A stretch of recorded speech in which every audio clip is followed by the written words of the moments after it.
Tactical RPGs fucking suck.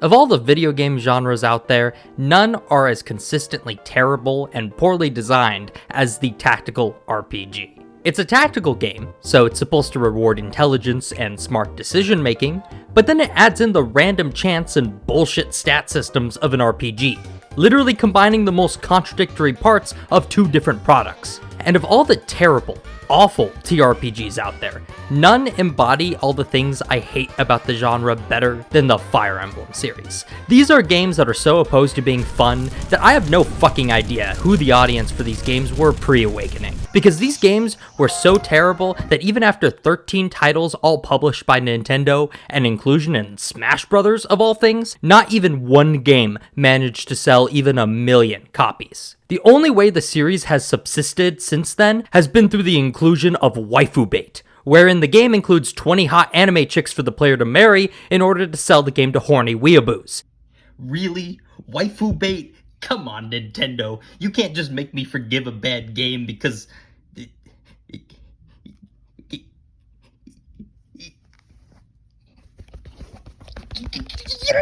And surprise, it worked, and now Fire Emblem's back and stronger than ever. But adding hot chicks voiced by Laura Bailey and Tara Plott can only get you so far.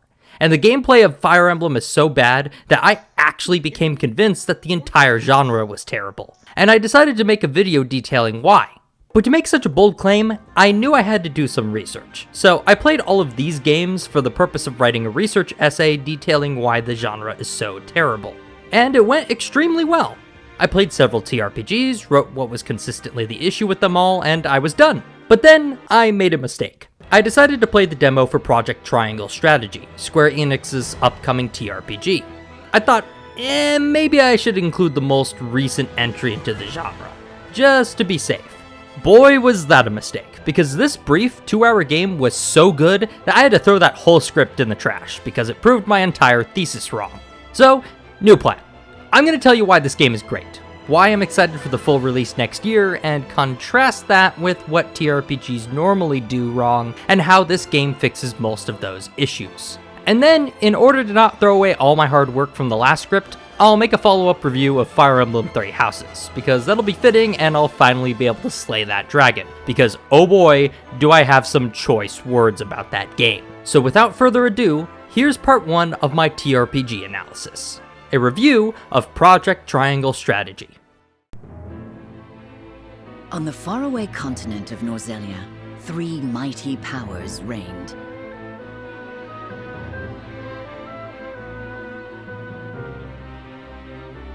The Kingdom of Glenbrook, through which runs the mighty Norzelia River, bringing flourishing trade. The Grand Duchy of Esfrost, a land of ice and snow beneath which slumbers rich veins of iron. And in the desert, the holy state of Hyzant, home to the lake from which is harvested the salt essential to life.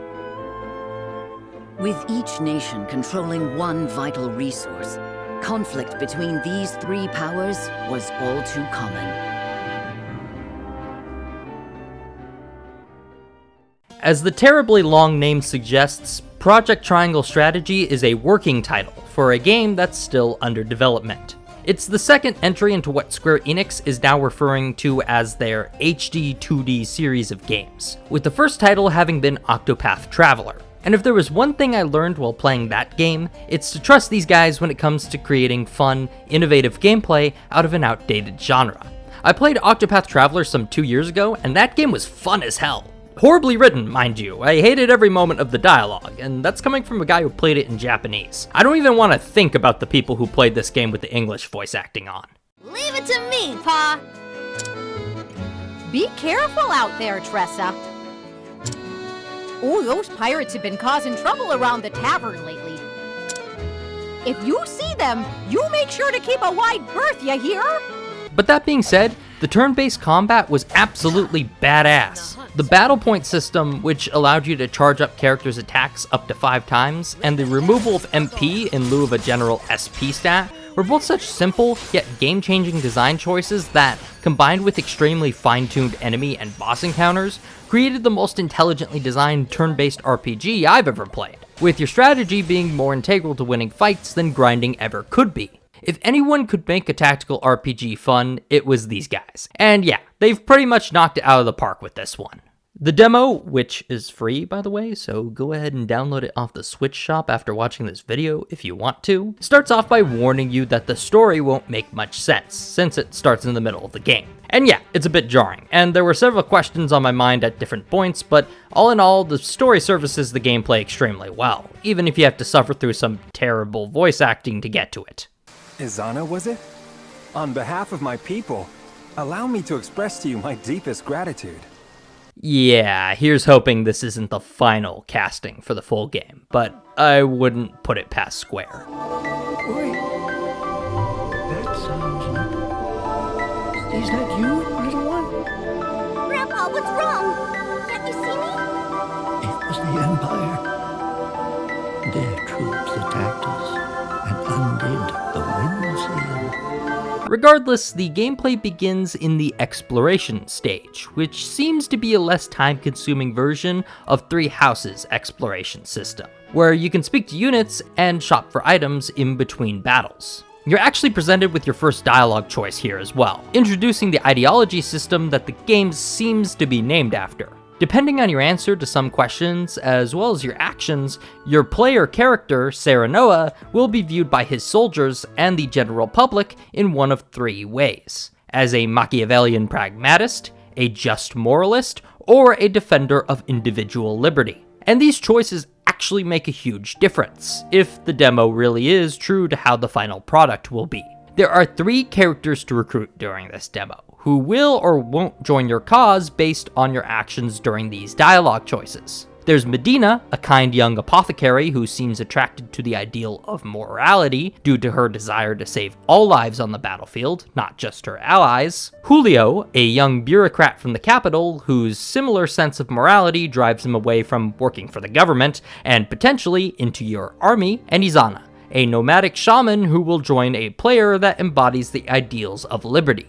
There are few dialogue choices in this brief 2-hour game. I believe there's only 4 during one route and 3 during the other, but regardless, these few choices will tilt Serenoa's reputation towards one ideology or another. I played the demo 3 times and got different outcomes every time, when purposefully choosing different options. The first playthrough, Medina immediately joined my army, and Julio joined before the final battle. The second time, Medina took longer to join, and no one else ever showed up.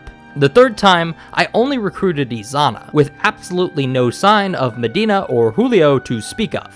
From what I've read on forums, it's also possible to get none or all of the characters depending on your actions. So yeah, this game takes its player choice very seriously, and this applies to more than just this one example, as you'll soon see going forward. Now, my biggest problem with tactical RPGs in general is the lack of any actual tactics. The battles pretty much play out like an RPG battle with random crits, misses, and all kinds of bullshit stats like defense and strength playing into the outcome as well. So your overpowered units inevitably end up steamrolling foes who can't even damage you while they get one-shotted with every pathetic attempt on your life. The reverse is true as well. Your weak healer can suddenly get gangbanged by several flying units with no way to stop it, since for some reason, tactical RPGs don't seem to like using the zone of control mechanic found in plenty of normal tactical games, yet also love putting in flying units who get to just fly to the other side of the map in 2 turns. Hey yo! He's got a healer with 2 defense! I got a crit! Project Triangle Strategy does several things to combat these issues. First, the direction you attack foes in actually matters, with frontal assaults being the weakest, side attacks doing normal damage, and back attacks doing critical damage. A smart way to integrate the critical hit mechanic from RPGs without the random chance. Pincer an enemy between 2 units, and they'll both attack him in the same turn, making unit placement more strategic than in any other TRPG I've ever played. Usually, other TRPGs will instead use a support system, which just boosts the stats of the attacking unit. But Project Triangle Strategy's approach to this is so much better, since it has a more tangible result, and requires more aggressive placement than the supports do in, say, Fire Emblem. The units in this game also feel much more unique than in a Fire Emblem game. with special skills and passive abilities that more resemble a job system, like in Final Fantasy or Octopath Traveler. And this might be, in part, due to the lack of any permadeath mechanic. For those of you unfamiliar with Fire Emblem, it has the shittiest permadeath mechanic ever put in a video game, where your super important, personalized characters will die if they ever fall on the battlefield once. This has 3 adverse effects on the gameplay. 1, it means characters are gated into classes that all act the same, save their particular stats, since they can't be counted on to always be alive. 2, important characters can die and just leave their parts of the story unviewable, which sucks complete ass. Leading to 3, it forces the player to start battles over and over again when losing even a single unit, because they can lose whole parts of the story or even their favorite characters if they ever die. And before you suggest switching to casual mode, keep in mind that 13 out of the 16 Fire Emblem games do not allow you to turn off permadeath. And in the ones where you can turn it off, the game is just too fucking easy. It's clearly balanced around players trying not to get a single unit killed, not just players trying to win. Keep in mind, I've beaten 3 houses on hard difficulty like 4 times without losing any troops. So imagine how easy it is to play that game when you don't have to babysit weak units. With Project Triangle Strategy lacking any permadeath system, all of these artificially created issues are solved. Units can now be more distinct from one another. The core characters can now always be counted on to be alive during cutscenes, so no player is missing out on any part of the story by losing a unit or 2 in battle, and it allows the game's difficulty to be balanced around players simply trying to win, rather than babysit weak units, making game balance far more consistent than in any other TRPG I've ever played. The only thing I think takes some getting used to is the speed of combat, which can feel a little slow with 9 units to control and several decisions to make for each one, including movement, action, and the direction they face at the end of their turn. But after a couple of battles, you'll start making decisions much quicker, and the fast forward option increases game speed immensely as well. The game also cuts out battle scenes by making all animations happen in real time, which makes each encounter much quicker than that of a Fire Emblem title, where every battle scene is animated in a separate sequence. All in all, the first battle on the bridge is a hell of a lot of fun, which is incredible considering how absolutely ready I was to hate this game like every other TRPG I've had the displeasure of experiencing thus far. Now, the writing quality of this game's characters and story is little more than a side note as far as I'm concerned, since the game starts in the midst of things and all. That being said, if the whole game is like this demo, then this will be by far the weakest element of the game, so I think it should be mentioned on the off chance that a developer at Square is watching this for criticisms of the game and places to improve upon. The main plot services the gameplay extremely well, and the pivotal choices you make actually influence it, so I wouldn't make any changes about it as is. But there are 3 elements concerning the writing that need some drastic reworks before the final release, and these would be the characters, dialogue, and the side story events that take place between battles. Starting with some praise though, the characters are extremely well designed, and their portraits are just jaw-dropping, seriously. This whole game looks absolutely incredible, and as a spiritual successor to Octopath Traveler, I couldn't be more impressed with just how much the quality of the game's graphics have been improved upon, honestly. And their jobs and gameplay mechanics all fit their personalities perfectly. Benedict, the cunning steward, is a battlefield tactician in charge of buffing character stats. Eridor, the large, crass arms master, is a shielder, essentially acting as a tank to absorb damage for the weaker characters. And Anna, the spy, can turn invisible, act twice during her turns, and can teleport onto adjacent tiles, including rooftops, giving her stealth and traversal advantages that make her uniquely suited to battlefield assassinations. Every character feels fleshed out in a way that services the gameplay and plot perfectly, and I can't praise the game enough for that. Where the characters do falter, however, is in their dialogue. Some scenes are a bit melodramatic and boring, and some characters come off as extremely bland during their conversations. Your player character, Serenoa, already has established relationships with these other characters, and some feel that way. Anna and Benedict's dialogue was all well written and interesting, and convinced me that these were 2 pragmatists who cared only for Serenoa and his house's safety, even at the expense of others. Huguette, for as rather boring as she was, at least had some interesting reactions to your dialogue choices with her, either profusely denying your suggestion to desert the battlefield, or sharing in your conviction to protect Roland. Frederica, on the other hand, is so devoid of character that you could cut her out of the game and it wouldn't make any difference at all. Despite being Serenoa's soon-to-be wife, every conversation with her feels like she's talking at a brick wall. She does not express any love or emotion towards him at all, which is sorely disappointing, since she's one of the only characters that aren't bound to obey Serenoa by oath. This is what I want the team to fix before the full release. Just give all of these characters some personality and believable dialogue with Serenoa. Otherwise, we might just have another Octopath Traveler on our hands. That game's biggest weakness was its storytelling, and it was a big weakness, and I don't want that mistake to be repeated again. Which leads me to the final issue I have with the writing. Octopath Traveler, for those of you who didn't play it, was segmented into 8 separate stories, with only the tiniest of overlap happening by completing a couple of side quests after the end of the game. Every time you encountered a new character, the plot you were following would just stop, and you'd begin a whole new story. There is also absolutely no character interaction outside of an extremely off-putting travel banner system, where a prompt would come up to press start and a boring conversation would play out that's just completely disconnected from the setting of wherever you are. Suffice to say, the storytelling was disjointed, tedious, and beyond that, badly written, and absolutely bland. Project Triangle Strategy has already solved the issue with character interactions by weaving them into the actual plot, and has comparatively improved the writing. But the disjointed nature of the storytelling still exists, with the overworld map that forces you to select which part of the story you want to see first. This shit is terrible. Basically, you just pick a cutscene, then bam, 10-second load time. Then the 20-second cutscene occurs, and then bam, another 10-second load time. Only for you to be kicked back to the map and pick another cutscene to watch until you finally get to the gameplay again. This needs to be straight up put in the garbage can. No joke. It's so boring to pick 4 different cutscenes from a menu and sit through load times that are just as long as the cutscenes themselves.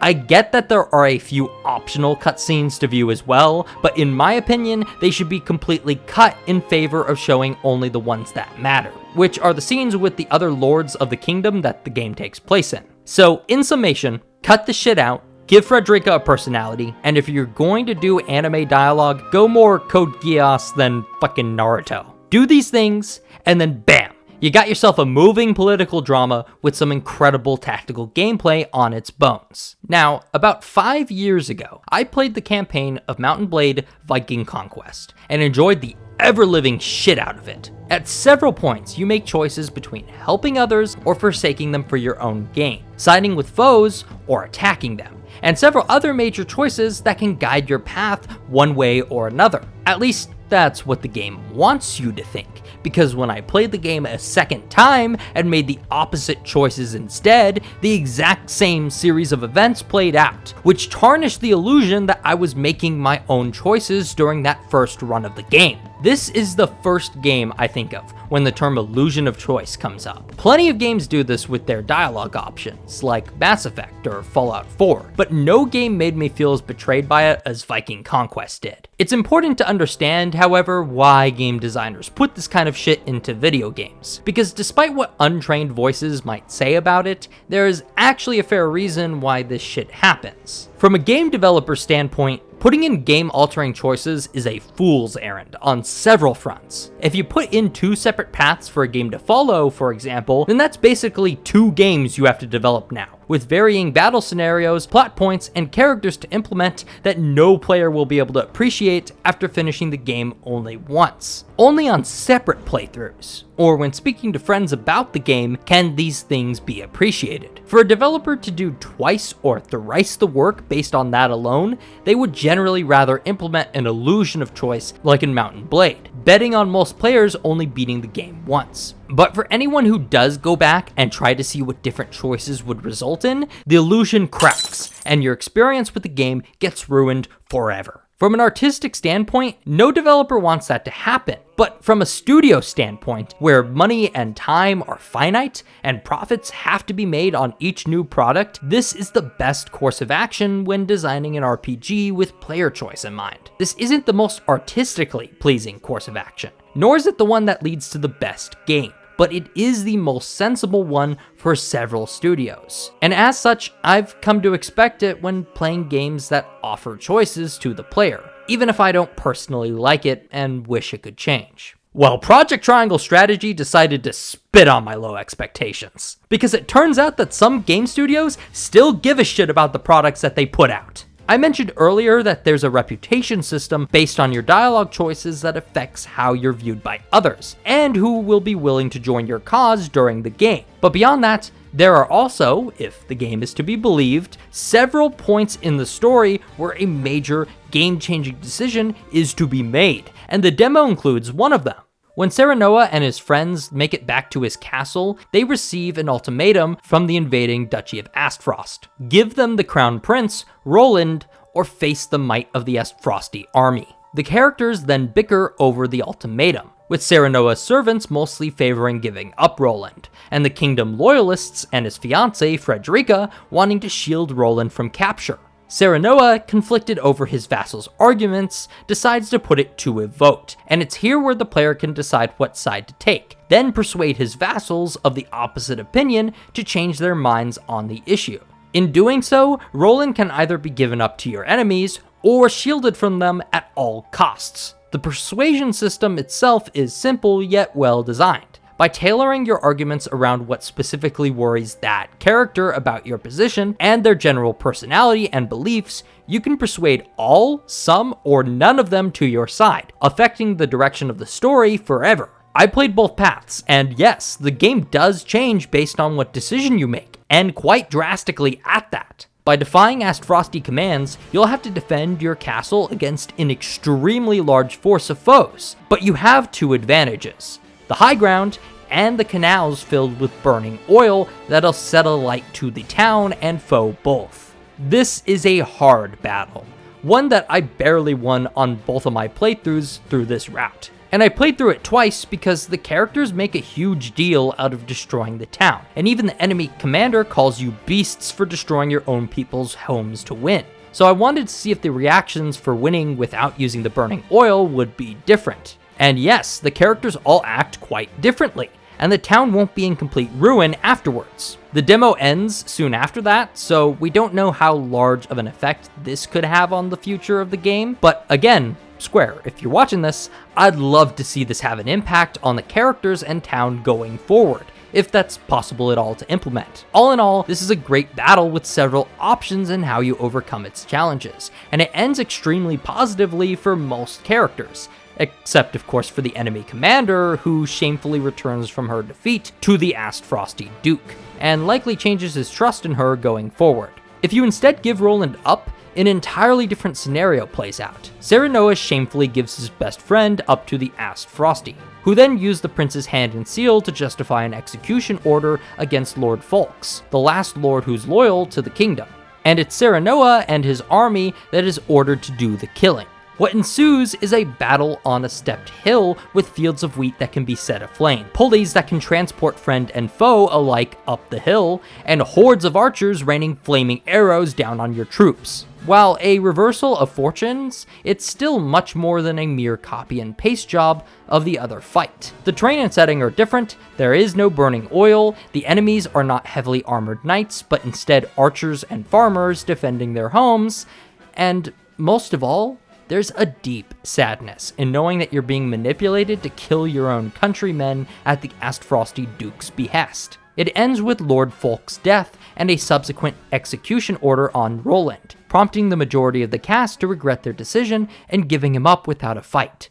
Now, if the tutorial pop-ups in the demo are to be believed, then this is only one of several pivotal decisions that will be made put to a vote. And if each and every one really does change the story and gameplay as much as this one example does, then this could turn out to be the most intricately designed decision-based RPG ever made, and an incredible, infinitely replayable gem. My gut feeling tells me not to to trust in a promise like that. That somehow the decisions won't matter, or the story will somehow reconverge and the exact same plot will play out either way. But I do trust in the 2-hour demo I just played, and from what that game, the one I actually got to play and experience for myself, told me, your decisions do matter, and the story will change based on them. In one path, you're in open defiance of Astfrost, with Roland leading the charge against them, and Lord Falks readying his troops in order to assist in defeating them. And in the other, Roland is soon to be executed, his name tarnished, his friends having betrayed him, with Serenoa and the other lords now bound to the whims and will of Astfrost, and the only remaining loyalist, Lord Falks, now dead. At this point, it seems more difficult to write these two paths reconverging than to simply go with it and write out two different scenarios. It's fine if some battles overlap, but if the developers really aren't fucking with me here, and they really do mean to make a game that changes based on your pivotal decisions, then Project Triangle Strategy will be a groundbreaking video game. One that could potentially change the way that decision-based RPGs are made forever. As is, this game has already changed my opinion on a genre's ability to actually be fun. And for that, Project Triangle Strategy already has my recommendation. Seriously, if you own a Switch and haven't played this game yet, what are you waiting for? It's free and only 2 hours long. Give it a spin and see for yourself whether or not I'm exaggerating here.